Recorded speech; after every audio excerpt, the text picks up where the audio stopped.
Hello and welcome to this game review. In this one we will take a look at some positional mistakes as well as huge tactical mistakes. This is a 10 plus 0 game and generally I would advise to avoid such time controls as this is basically blitz chess. Instead try to play with as long as time controls as possible, starting with 15 plus 10, but more hopefully to play with longer time controls like 30 plus 12, 20 or similar. So here we have some King's Indian defense. White played the the Trompovsky, and the black played this move knight e4, which is a typical idea, opening up the bishop, also attacking this bishop, and trying to play e5 or c5. And generally white cannot really give up this dark squared bishop, because if he does, then black's dark squared bishop becomes very strong, and the diagonal will be very weak. So bishop h4 is basically forced. Instead white gives up the bishop, and black does not take it, which is hard to understand. If we take here, now black has the bishop pair, and black can also continue very actively on the dark squares to open up his unopposed dark squared bishop. With e5, this also attacks the knight, so white has to go back. We can take, white can take back, we can continue opening up the dark squares, especially because of the weak b2 pawn, and black is just doing extremely well. He will develop very easily. And with this unopposed dark squared bishop, black has a big positional edge. Instead, bishop g4 played in 2 seconds, which is very weird. Now bishop f4 and e5. This is one of the ideas. And the e5 works out here tactically, but only if black had calculated all of this. So white takes, we take back, and the knight takes e5. White should have taken with the bishop, with the idea that if black takes here, now white can recapture and the knight is attacked. And even though at the end of this, after for example queen h4, there is a fork, after f4 and bishop b2, bishop b7, at the end of all of this, black is kind of better because there is a threat of c6 trapping the bishop, and there's also the idea of taking here, but this is completely not obvious, and I don't think this was calculated. So instead knight e5 was played, but this does not work.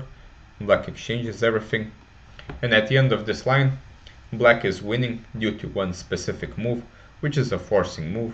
We should always check the checks, captures, and attacks. There are no checks. The only capture is this and this. And attacks, what can we attack? We can attack the bishop with g5, and this bishop is basically trapped. If it moves here, we can take it, and then the knight on e5 is undefended, so we can take it next. And otherwise, if white counterattacks, we can take, and again no one's defending the knight. So this should have been found. Instead knight c6 was played very quickly, just developing a knight, but now after taking here, black should just recapture, and now black is just down a pawn for nothing. He has sacrificed a pawn here, and the pawn structure here is also bad. After knight d2, white finishes development, and white is close to winning.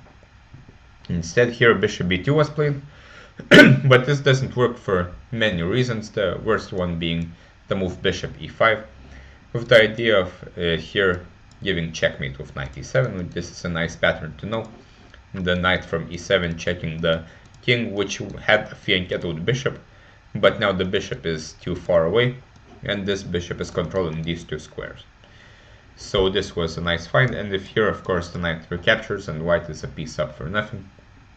But even in other scenarios, for example knight e7, king g7, and for example f3 attacking the knight, if black takes here, then at the end of this white has 2 pieces for a rook, which is a lot better than a rook.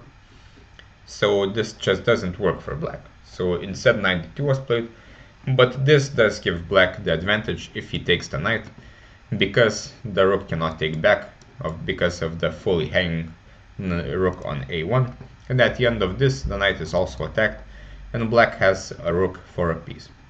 Instead black takes the rook, but this doesn't work because of knight takes e4, and now even though the knight is attacked, if black takes it, white will take here, and now again 2 pieces for a rook for white. So in this game there's the impression that black is just randomly making moves, as every move here was made in a second.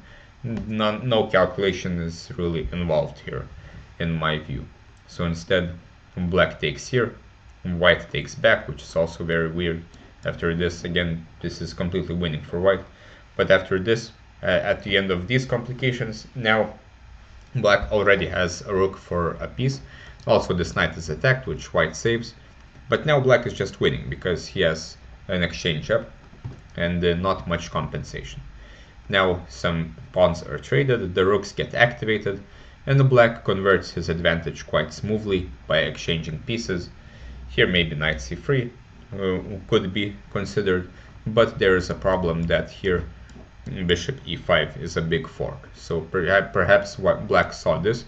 Instead rook c2 and taking the pawn, and here the rest of the game is not that interesting. Black starts taking pawns here, but that's not really necessary.